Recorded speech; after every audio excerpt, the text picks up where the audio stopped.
So I've had a few questions about my 1999 Ford T1 TE50, and a lot of people asking me, what's a TE50, how does it differ from the AU XR8? So I thought I'd put all the answers into a video, and I guess a bit of a review and walk around of the car.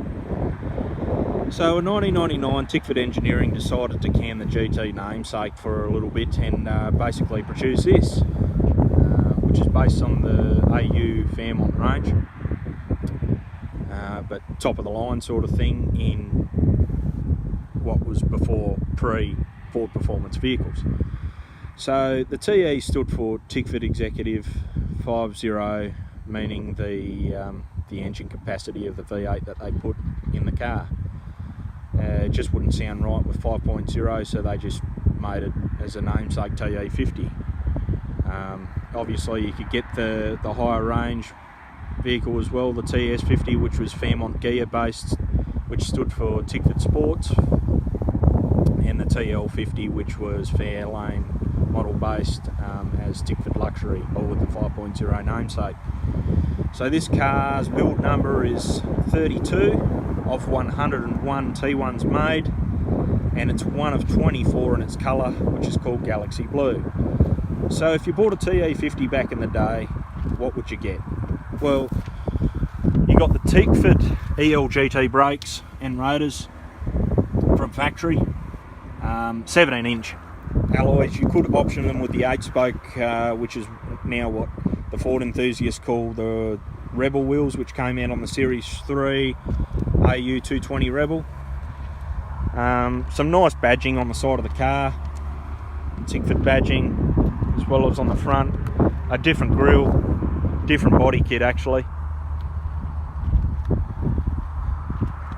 And yeah, car feels really good, really strong, rides well. The only aftermarket things that this car had on it when I purchased it was the T3 TS50 wing and a 3-inch exhaust. But I'll just give you a bit of a walk around the car and inside and do the engine bay in a bit. So basically you got in the interior, you got the colour-coded Momo steering wheel, Momo shifter. The only option that this car had ticked from factory was the early automatic Triptronic transmission and button shift on the steering wheel here. You got the nice Tickford dash cluster, as well as the Fairmont gauges and everything like that in there as well. Early model climate control. It's a really nice car actually. Suede seats with blue cloth down the middle.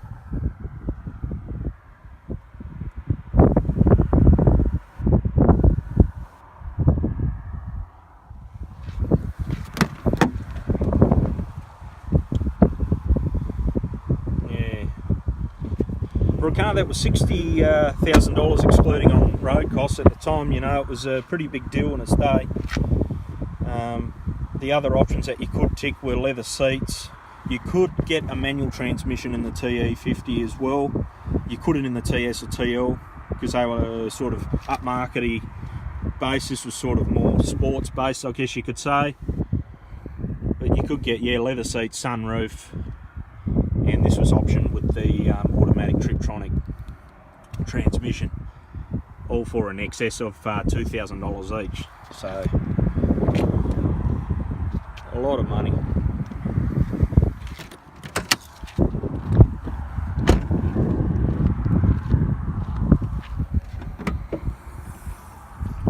So what would you get with the 5 litre? Well, it was hand built by Tickford at Ford. It got you the Explorer manifold air intake, GT40P heads, different compression ratio, yellow Terra roller rockers, different cam from the AU 185 kilowatt XR8. This is 200 kilowatts. And there's the builder's plate. Build number, as you can see, 32, as I said before. And I'll just give it a bit of a start up. ceramic coated Tickford headers as well.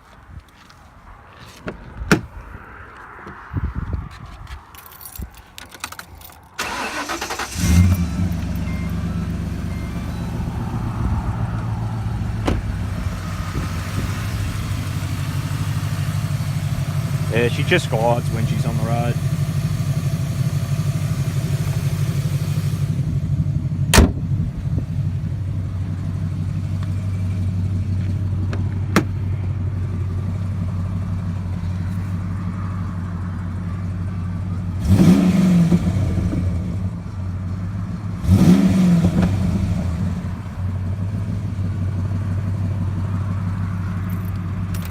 Yeah, these are starting to get very collectible now, I guess you could say, as a retro modern muscle car. In coincidence, of course, with HSV. But yeah, that's pretty much it. Yeah, she's a really good strong car. Thanks for viewing, guys. That's my TE50.